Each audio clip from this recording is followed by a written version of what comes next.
Hello မင်္ဂလာပါဒီရုံကရှင်းကမှာထားပစ္စည်းလေးတွေကို unboxing လုပ်ပြပါမှာပါ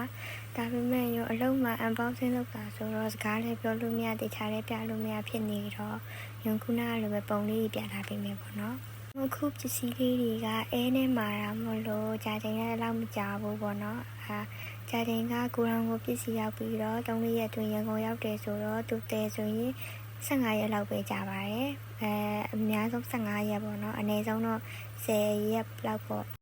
ပစ္စည်း quality လေးကလည်းမဆိုးပေါ့နော်ရောက်လာတဲ့ထဲမှာသဘောလုံးကမကြတာမျိုးမရှိဘူးပြီးတော့တချို့ကြီးချင်းလေးဆိုလို့ရှိရင်လည်းပြရတဲ့ဈေးထပ်ပို့ပြီးတော့ quality ရမိုက်တယ်ပေါ့နော်ရုပ်ကိုတော့သိခံပြီးကြည့်ပြီးပေါ့နော်အလုံးမှာကရုပ်တည်နဲ့ပြောနေရတော့ရုပ်ကဥကြောင်ကြားရုပ်ဖြစ်နေတာဗီဒီယိုတွေကိုအမြဲတမ်းကြည့်ပြီးနေလို့လည်းကျေးဇူးအများကြီးတင်ပါတယ်ပြီးတော့အခုဗီဒီယိုလည်းအဆုံးထိကြည့်ပြီးတော့ကျေးဇူးတင်ပါတယ်တတား